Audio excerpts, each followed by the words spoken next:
Top quarterback prospect Shedeur Sanders will not throw at the combine, and I don't care. That and more on today's edition of Locked On NFL. The new Locked On NFL. The madman Tyler Rowland is your double shot of NFL espresso with the Locked On local experts on every major story. Get ready. Rowland is revving up. The new Locked On NFL starts now. Locked On Podcast Network. Your team every day.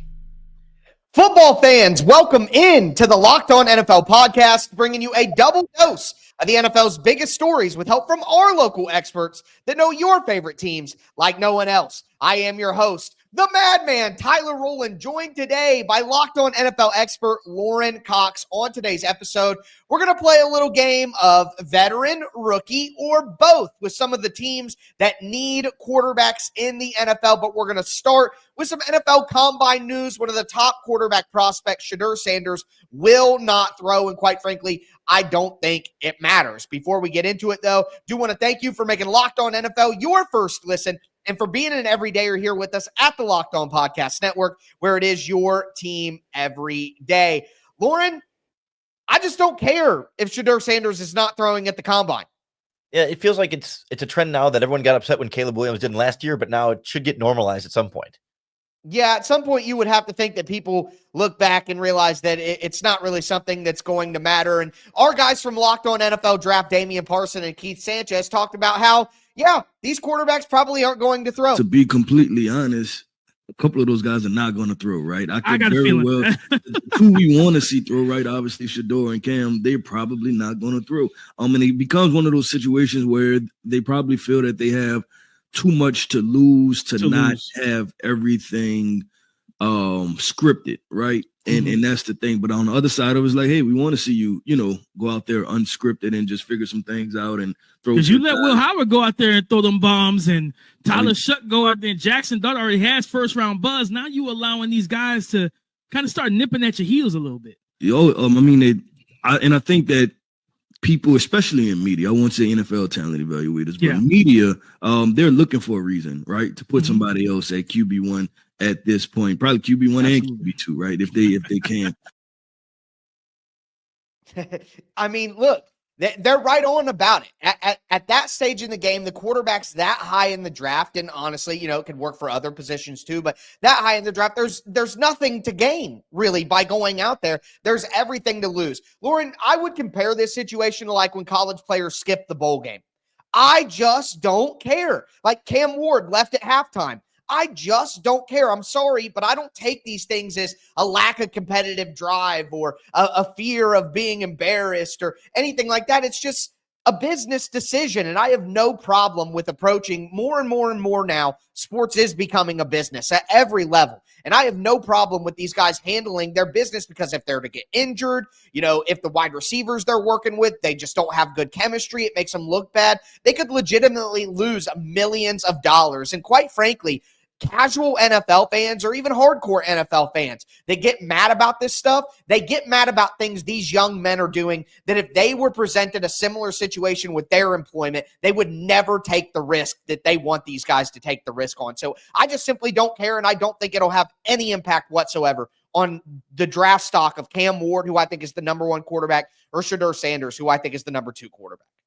I think the one sticking point I have with them, and I agree with pretty much everything else you said, is that because these two quarterbacks are debatable as far as who's one and who's two, like that's the one area where it's like, don't you want to try and separate yourself from the rest of the guys? Like at the running back position, Ashton Genty's not going to perform, and he's clearly the number one running back, and there's not really anybody that's going to overtake him. But when it's like Ward Sanders, you might talk to 5 different evaluators and hear different rankings from each one, like how you want to separate yourself and say, no, I should be the number one quarterback over that guy. Like if one was just clearly above the rest, don't worry about it. But when it's two like this, isn't there room for them to separate themselves by even just a little bit by looking better at the combine? Well, I think the basis of my argument, the heart of the way that I feel is the tape. Like I hate this time of year where we act like the combine, the measurements, the meetings are all of a sudden just as important as the tape. Like, you need to compare the historical data of the combine. Wide receivers who run over a 4.6, who are shorter than 6'1", never work out. Like, that's what you need to do with this information. But to me, the only thing that could separate QBs of who's number one, who's number two, if they're close, is the meetings. Like, that is where you make the separation, and that is still going to happen. So to me, the most important parts of the combine are the measurements for historical comparison reasons, and then the drills, not the on-field football drills, but like the 40-yard dash and the broad jump and stuff like that, because it's for historical comparison. But to me, the separator of years, if you have them close, is clearly and obviously the meetings, what they do on the board in the meetings. That's the big separator. But the tape should be what is the entree. The majority of the meal should be the tape. And none of this stuff that happens on the field is going to change my opinion. Like, if Shedeur Sanders has a weak arm, I'm not going to find that out by the combine, and I shouldn't confirm that from the combine. I should see that when I watch the tape, that he doesn't have the arm talent that I want in my quarterback position, and teams look at it differently for what they want. But that's my rant on the combine in general, but that's why I just don't care, because the tape is what truly matters.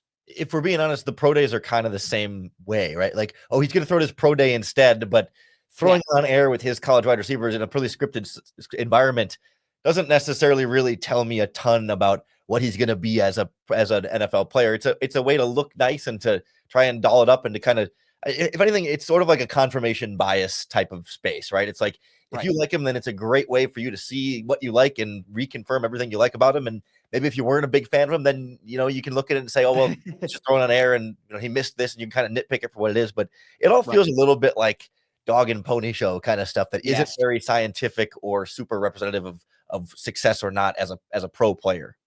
Yeah, and I think, quite frankly, part of the reason that the combine is the event that it is does have nothing to do with the college. It's just a league event. It's a conference. You know what I mean? It's an opportunity. That's why we get so many rumors and things start to kind of move, and we start to see certain players, get released, or hear this player might be getting released as a cap casualty and stuff, because the agents, the teams, the decision makers, they're all in one place together. Those conversations start to happen over dinner, over a few cocktails after the events have concluded. Like, all the little back end conversations that happen at the combine are probably just as important, if not more important, than the on-field stuff with the players that we actually see. So that's obviously a big part of it as well.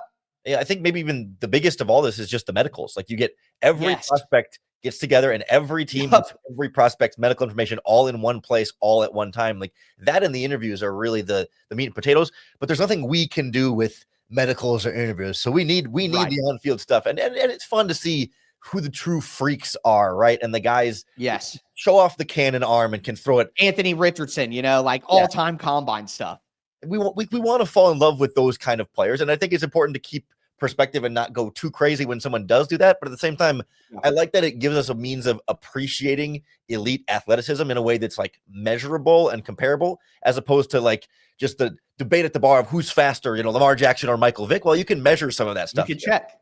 Yeah, I'm with you there. One thing also, don't feel, just because the combine may not be that big of a factor in whether these players are good or bad, don't feel guilty for being entertained. At the end of the day, like, you're talking about, like, what really matters, we don't really have access to, and that's the medicals and the interviews. But at the same time, the only reason you're listening to this podcast, the only reason we care about a child's game with overpaid players is because it's entertaining. So feel free to be entertained by the combine, while also having the thought in the back of your head that this doesn't make or break whether a player will be successful in the NFL. But we do got to talk about people who will have a make or break opportunity to have success in the NFL, and that's some of these organizations and their decision at quarterback this offseason. We'll go over veteran, rookie, or both with a couple of interesting teams here on today's edition of Locked On NFL.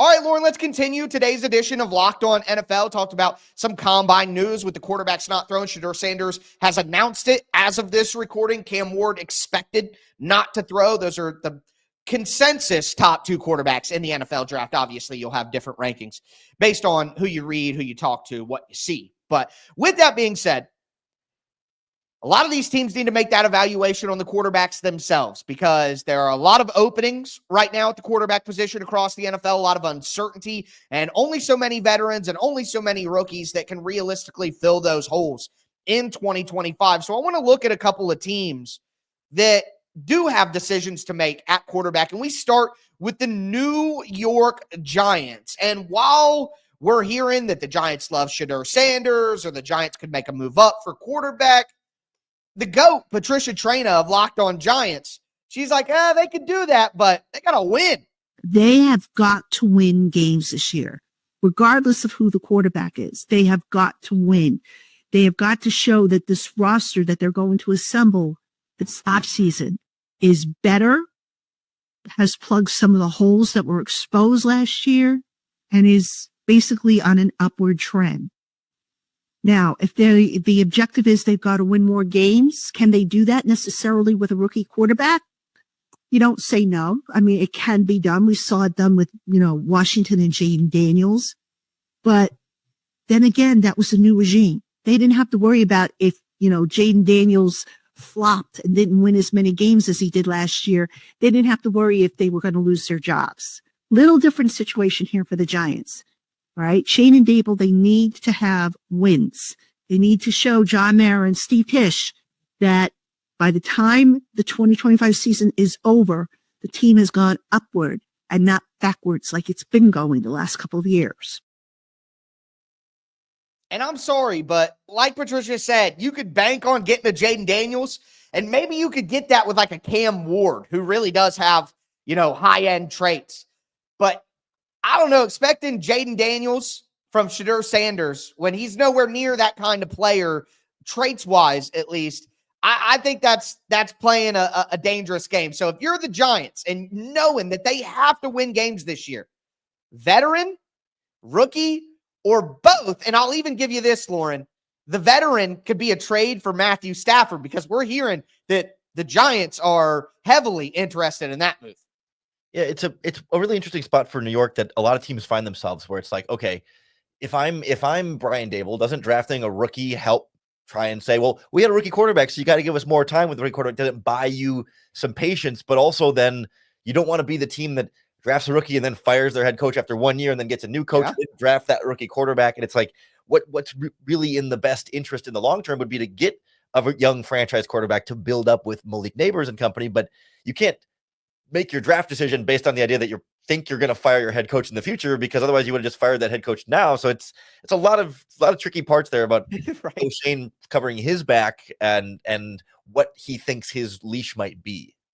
Yeah, well, I think this draft, because there is, while the QBs at the top, Cam Ward and Shedeur Sanders, aren't viewed as good as the top quarterbacks in maybe some previous drafts like Bryce Young, CJ Stroud, and then, of course, last year's incredible quarterback. Last year was a great quarterback draft class. 6 guys go in the top 12. Like, that's not super common. That's a high-end draft class for quarterbacks.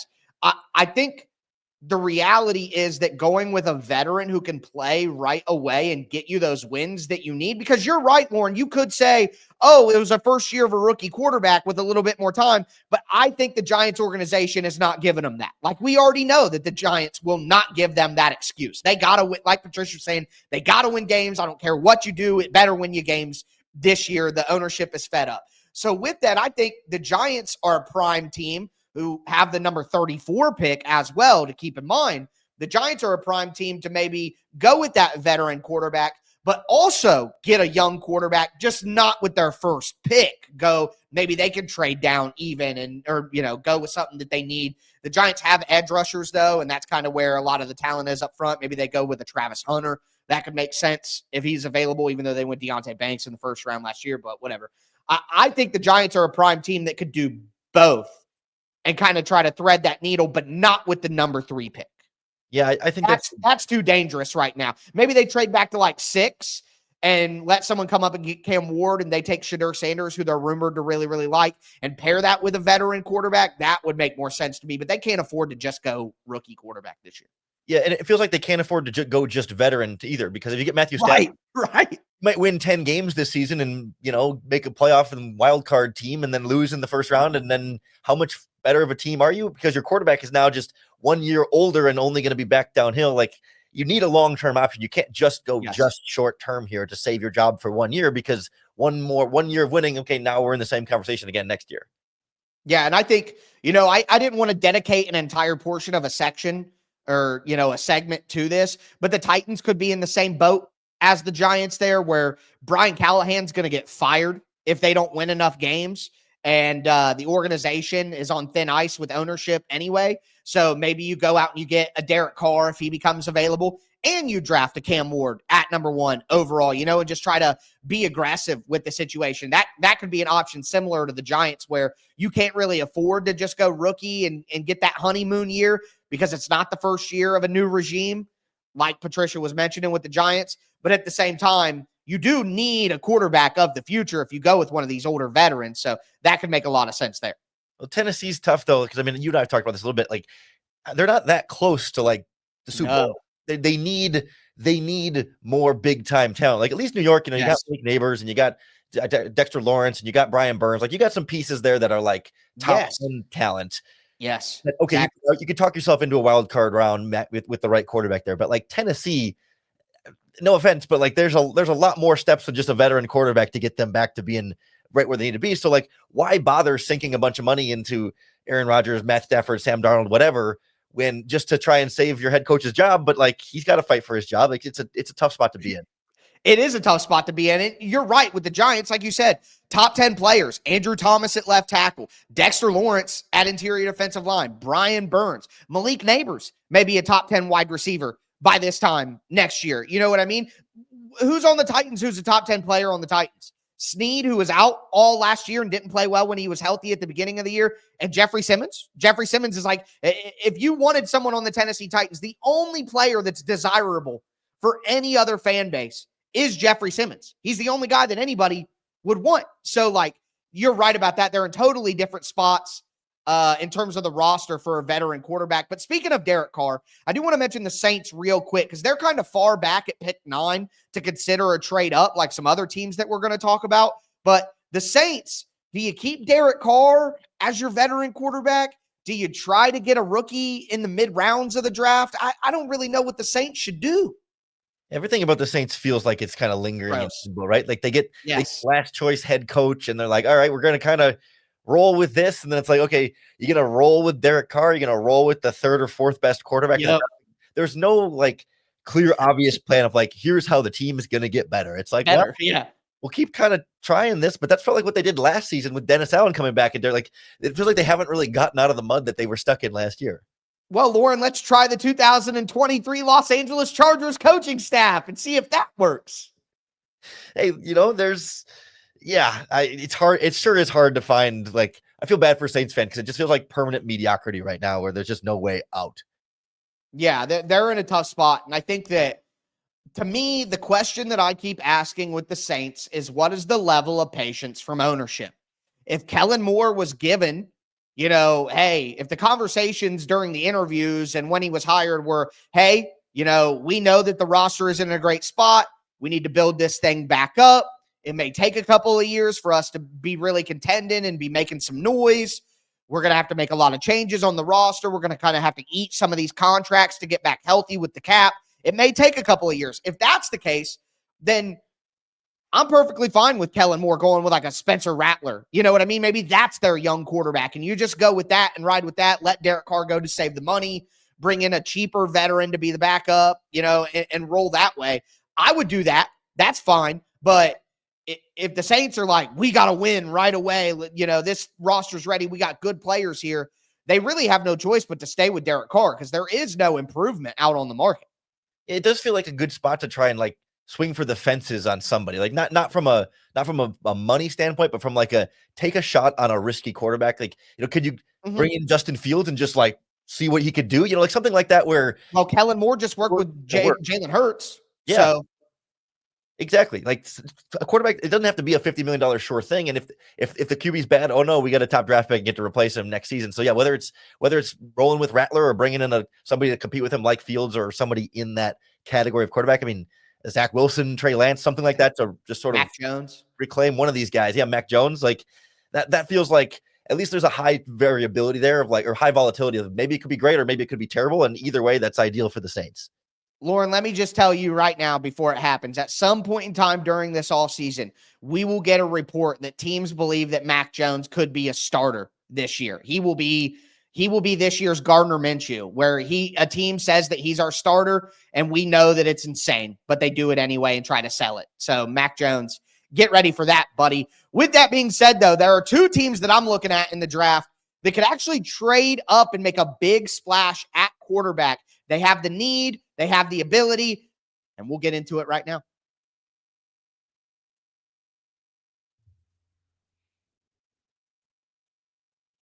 All right, before we get into it, though, I do want to thank you for making Locked On NFL your first listen. For your second listen, we're playing a lot of clips, and there's a reason why. Locked On NFL Draft is the best place to be right now. Combine's happening, draft right around the corner. We got pro days in March. So much stuff going on. The draft is what changes your team's future. Make sure that you are as knowledgeable as possible on all things NFL draft with our guys, Keith Sanchez and Damian Parson, over at Locked On NFL Draft. And speaking of that, those guys talked about the Saints, the Jets, maybe making a play for a quarterback.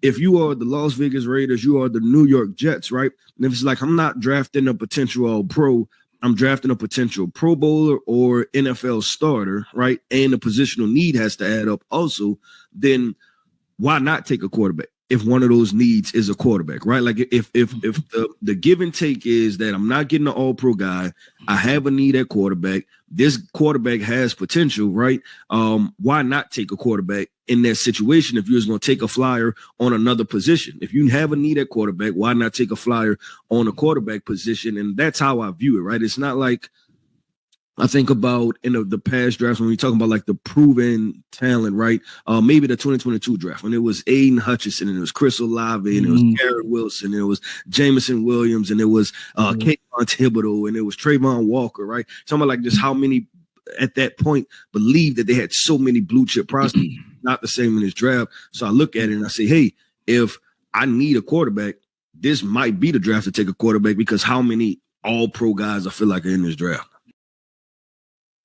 No lie, Lauren, I'm going to use that clip on my show for Locked On Titans. I am against not against, but I prefer taking Abdul Carter, Travis Hunter to taking the quarterbacks at number 1 overall. But that is such an interesting way of thinking about it. Is this draft is not very top heavy. Like there's not a lot of scouts that you see are saying they have 9 to 11 to 15 first round grades, where typically you'd have 22 to 23. Casual fans don't realize that, but just because there's 32 first round slots doesn't mean that there are 32 first round level talents in the draft. So to think that because the top talent in this draft isn't as plentiful as it has been in previous drafts, that you might as well take your shot on a quarterback, that is incredibly interesting because the idea is you don't take quarterback because there's such a high volatility rate with quarterbacks. You have a better chance of getting a good player who can help your team by going with a premium position like edge or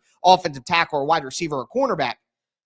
But if you have a high level of risk with those positions anyway, like Tetaroa McMillan, probably the number 1 wide receiver in the draft, he is not as high of a level of wide receiver as the top 3 or 4 wide receivers that went last year, maybe even 5 wide receivers that went last year. So like taking him in the top 5, if you're the Patriots or the Jags or something like that, is just as risky as taking a quarterback, and the quarterback gives you way more high-end upside to change your team and your franchise. So that's the first time I've heard that thought process put, and it is incredibly interesting. Well, it makes me think a little bit of like the Titans, with Will Levis and Malik Willis, right? Like in back-to-back years, like if you're just taking swings at quarterbacks for the sake of taking swings at quarterbacks, trying. It can be a great way of like, if every quarterback's a lottery ticket, you might as well collect as many lottery tickets to increase your chances of winning. Yeah. But it's also a different dynamic that you have to manage in a locker room, right? If you draft a guy in the second round and he's usually when the first quarterback you draft, it's sort of like he's supposed to be the guy, right? And then a year later you draft another one, and all of a sudden you're trying to manage like who's locker room supposed to get behind, what is the leadership dynamic supposed to be there? How do you properly develop more than one quarterback? Like, because you won't know after 1 year if that guy is the guy necessarily. But if you're the Raiders or the Saints or whatever, and you draft a quarterback and then you're bad again this year, and there's another great quarterback, like is that a wasted pick? Because you don't want to give up on him too soon. But if you have the opportunity to get a better quarterback, then you're not going to pass that. Like it's a tricky spot to be in, and it's hard for teams to manage. But if you can manage it well, it could be smart.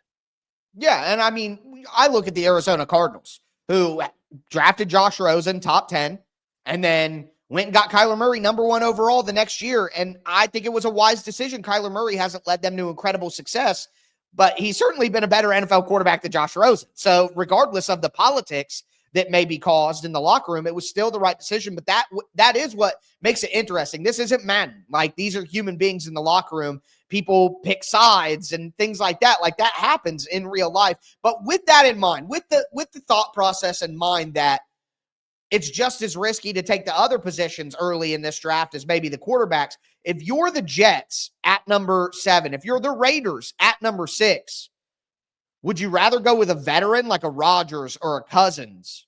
Or would you rather make that move up a couple of picks and go get a quarterback? Because right now the Jets and the Raiders are like some of the most bleakest, along with the Saints, situations at quarterback, because the team isn't very good, but they have no path to really getting a better quarterback situation this year unless they trade up.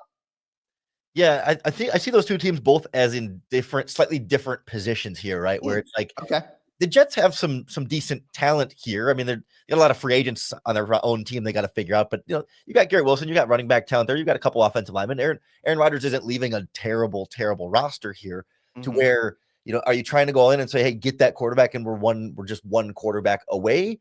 Whereas the Raiders need a lot, and if you're trading up multiple draft picks to go and get the quarterback, then that's fewer draft picks. You have to kind of build up the foundation of the rest of the roster there and get more on the offensive line and get more in the secondary and kind of build a contending team. Whereas the Jets, to me, can be a little bit closer and can make a little bit more of that argument. Yeah, that would make sense. I do agree with that argument. The one thing I was thinking, though, is if either of these quarterbacks remind me of Russell Wilson, it's Cam Ward. Now, it is not a hand-in-glove fit. I don't think that they're super similar. But Ward has that stocky build. He's taller than Russell Wilson. He's got that playmaking knack where he can just make it happen. A beautiful deep ball as well. Not as accurate as Wilson with the deep ball. The accuracy on the deep ball is a bit of a concern with Cam Ward. But my God, he has the velocity. So, like, if there's any coach out there out of these two who's looking at a guy and saying, oh, I've won with that before, give me that and we'll win some games, it's probably Pete Carroll and Cam Ward. So if he were to drop to number 3, and let's say the Giants do trade for Matthew Stafford, I think the Raiders going up from 6 to 3 for Cam Ward makes a ton of sense in my mind. Yeah, I wonder if the lack of depth in this draft also makes it a little bit easier. If you feel like, there's not or lack of top talent, I should say, maybe not depth, but right. There's not as much of these like can't miss prospects here. So maybe more teams are going to want to move down because it's like, well, what's really the big difference between what I'm getting here versus what I'm getting there? Like, as long as you're kind of within the same general threshold, maybe teams have a lot of players with similar grades at similar spots. So it's a little bit easier to make a move. And so I will still like somebody that we get a little bit later on in this draft.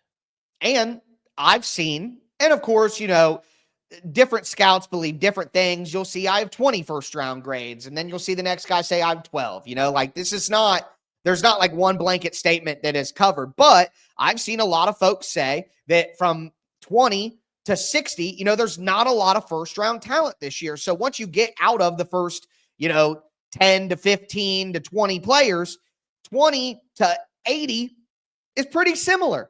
So if you're at 6 and you want to go up to 3, when the Jets did that in 2018, it cost them like 3 second-round picks. Well, it's probably not going to be as expensive this year because of the talent. But if you're like, hey, I'll do a pick swap with you where I'll give you my second for your third this year and next year. Okay, going from high 30s to, middle 60s. It's not really that big of a deal. I'd be willing to do that. You know what I mean? So I think that could make it more likely that we see a small move like that. But I think going from like 6 or 7 all the way up to 1, I don't know if these teams would do that, though. these don't feel like the quarterbacks that you got to go all out for, right? Like, Yes. if this is not everyone's trying to get to 1 to get Caleb Williams or 2 to Jaden Daniels necessarily. It's like, well, if you have a chance to get the quarterback, you always obviously want one, but it's not this bidding war that's coming with every team is trying to do whatever they can to get quarterback X, because we're not even sure which quarterback is going to be the one taken first. 100%. And I also think that there is a difference between 1 and 3. I think if you're coming from 6 or 7 or 9 all the way up to 1, because of the distance of that jump and the fact you want quarterback, no matter what, the Titans should charge a high premium. But if it's just 6 to 3, it could be cheaper than it's been in years past. So with that in mind, that is going to do it for today's edition of Locked On NFL. The NFL Combine is here, and I'm sure we'll be talking that and all the news that comes out of the Combine throughout the week. But that's going to do it for me, your host, Tyler Rowland, the Madman, and my co-host, Lauren Cox. Thanks for tuning in to Locked On NFL. And as I tell you every episode, stay safe out there.